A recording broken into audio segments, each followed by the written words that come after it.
Hello mga karusas, nandito ulit tayo ngayon sa kusina. Magluto tayo ng red lentil with chicken. Masarap ito mga karusas. Ito ang una kong ginagawa is ang onion. Kailangan natin ipa-brown, of course, with cooking oil. Iluto natin, kailangan siya mag-brown kunti.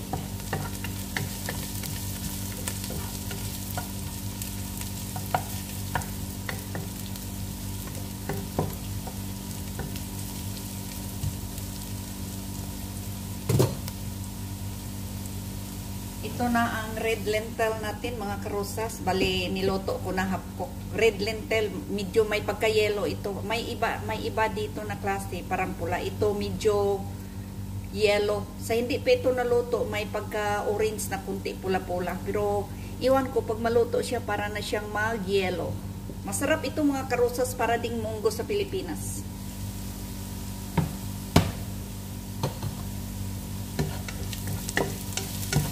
Ayan, brown na kunti. Kailangan talaga i-brown natin para masarap. Bago natin ilagay, maglagay tayo ng ibang spices. Kunting yellow, turmeric, yung yellow na luya sa atin.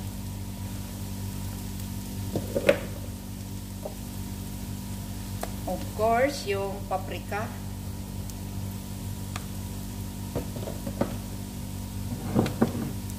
Ilagay na rin natin ang whole black lemon.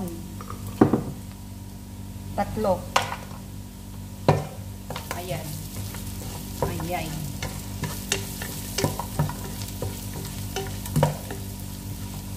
Ayan. Mas masarap siya pag mag-isa yung spices mga karosas. Ilagay na natin ang kunting manok.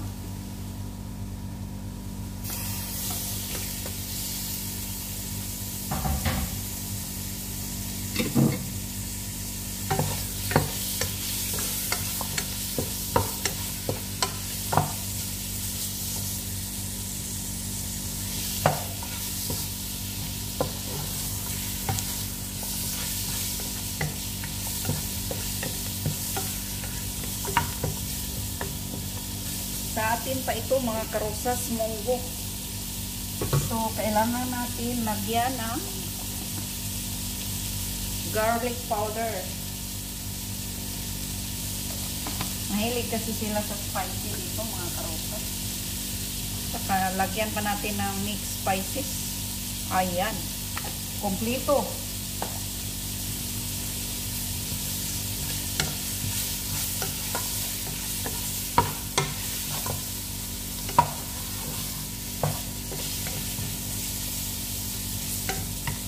Hinaan lang natin muna ang apoy, takpan natin, saka natin ilagay yung tomato.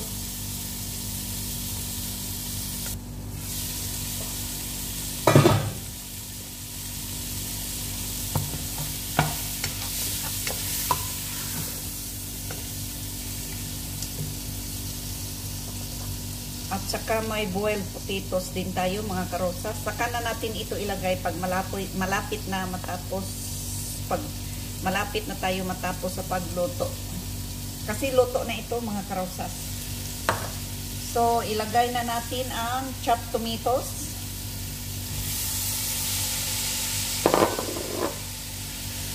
Ito ang buhay OFW.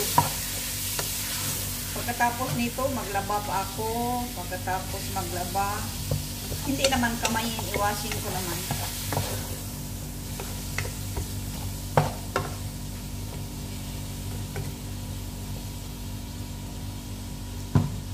Siyempre, ilagay na din natin ang tomato paste.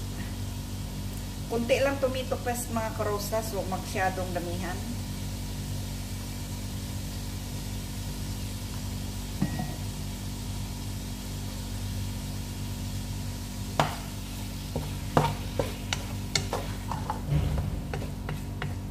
So, takpan lang natin mga karosas sa mahinang apoy para lalambot yung kamatis. Saka natin ilagay ang luto na red lentil.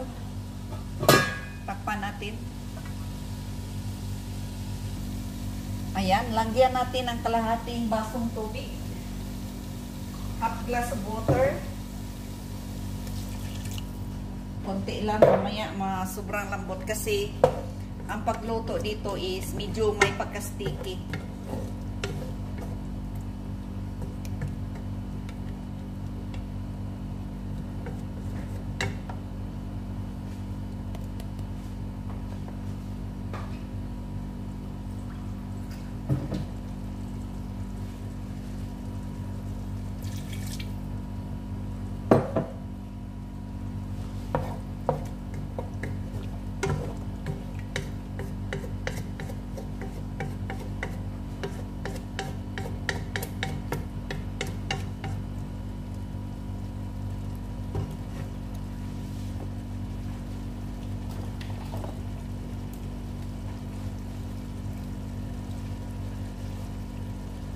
So, lagyan natin ng asin. Gapagal ng asin sa asin natin.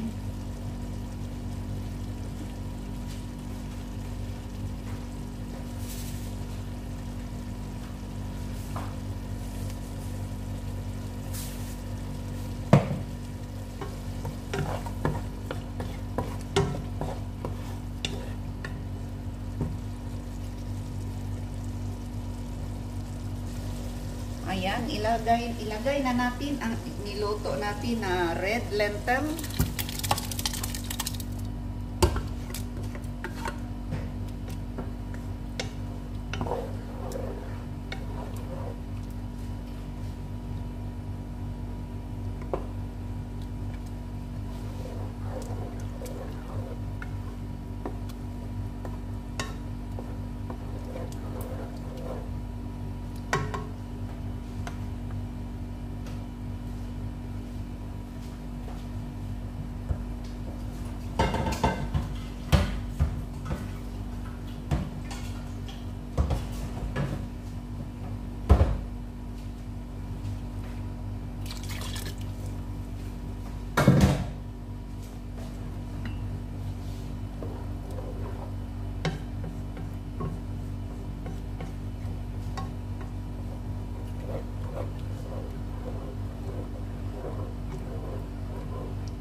Isunod na natin ang patatas na nilaga din natin.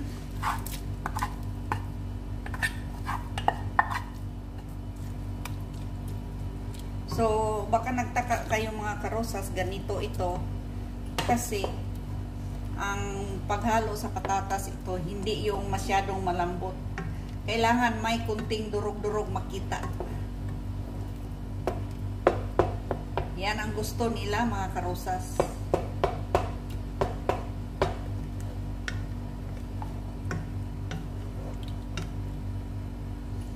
Ayan, yan ang mga karosas. Ang sarap na nito. Ayan, ito ang buhay OFW. Laba, loto, linis, laba, loto, linis, kain. So, hanggang dito na lang tayo mga karosas. Please don't forget to subscribe, like, share, and comment. And tap the bell para updated kayo sa sunod na mga videos. Bye-bye everyone!